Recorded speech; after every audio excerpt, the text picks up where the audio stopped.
இன்றைக்கு பொங்கல் நாள். நான் 2-3 நாளைக்கு அப்புறம் இந்த வீடியோ ரிலீஸ் பண்ணுவேன். இன்றைக்கு ஒரு நல்ல விஷயம் என்றால் ஜனாதிபதி இலங்கை ஜனாதிபதி அனுரகுமார திசாநாயக்கா இங்கே வந்து இந்த பொங்கல் கொண்டாட்டங்களில் நான் இப்போ யாழ்ப்பாணத்தில் நிற்கிறேன் கலந்து கொண்டவர். நான் அவர்கிட்ட இதுக்கு போகவே இல்லை. நான் இங்கே வெள்ளடுத்துறையில் நிற்கிறேன். பார்த்திங்கன்னா வேலனையில் போய் பொங்கல் கொண்டாடி சிறப்பிச்சிருக்கிறார். நல்ல விஷயம். சாதாரண மக்கள் முதலில் நான் சொன்னேன், அவர் ஒரு சாதாரண மக்கள் மாதிரி மக்களோட மக்களாக வந்து இங்கே யாழ்ப்பாணத்தை சிறப்பிக்கிறார். அது தமிழற்ற ஒரு கொண்டாட்டத்தில் யாழ்ப்பாணத்துக்கு ஒரு ஜனாதிபதி அந்த இதுவரையிலேயும் இருந்த ஜனாதிபதிகளில் யாழ்ப்பாணத்துக்கு வந்து தமிழற்ற ஒரு கொண்டாட்டத்தில் முதலாக கலந்து சிறப்பித்தவர் இந்த ஜனாதிபதி தான். அவருக்கு உண்மையாக வாழ்த்து தெரிவிக்கலாம் நாங்கள் தமிழர்கள் எல்லோரும்.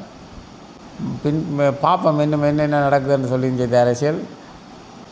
கொஞ்சம் பேர் சொல்லினோம் ஜனாதிபதி பொங்கலுக்கு வந்தது ஏதோ மாநசபை எலெக்ஷன் வைக்க போகிறார், தமிழ் மக்கள் ஓட்டு எடுக்கிற காவணியாடு. என்ன தான் இருந்தாலும் அடுத்த முறை எலெக்ஷன் வந்தால் நான் நினைக்கிறேன் தமிழ் கட்சிகள் எல்லாம் ஜனாதிபதியை தூக்க போகணும் முடியா என்றால் அவைகளில் செயற்பாடுகள் காணாது.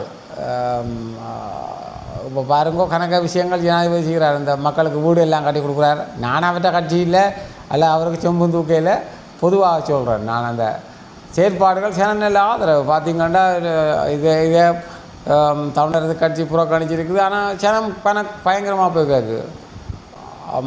மற்ற அர்ஜுன ராமநாதன் சொல்லியிருக்கிறார் அவர் வந்தது இந்த மாநசபை எலெக்ஷன் நடத்துகிறக்காண்டி ஒரு முன்னோட்டமாக வாக்குகளை கவர்ற கண்டு அப்படி எனக்கு பார்க்க தெரியலை. அந்த வாக்கு கவர்ற மாதிரி தெரியலை, சாதாரணமாக தானே தெரியுது. இதே மஹிந்த ஐயாண்டா யோசிச்சு பாருங்கோ. நான் பொங்கல் வந்து நான் கொழும்புலேருந்து இங்கே வல்வெட்டித்துறைக்கு மஹிந்த ஐயா வந்திருந்தால் அன்றாவதுலேருந்தே செக் போஸ்ட் இருந்திருக்கு. இவங்க அவர் யாழ்ப்பாணம் வந்தாங்க. இது ஒரு செக் போஸ்ட்டும் இல்லை, சாதாரணமான ஒரு ஆக்கள் மாதிரி வந்துட்டார். வந்து அந்த ஆள் விஷயம் செய்துட்டு போய் மன்னாரில் அந்த கரண்ட் வார அந்த என்னென்னு சொல்கிறது என்ன விண்மில் அது செய்திருக்கிறார். பிறகு மிஞ்ச வீட்டு திட்டங்கள் அந்த வீடுகள் இல்லாத ஆக்களுக்கு வீட்டு திட்டம் மீசாலையில்.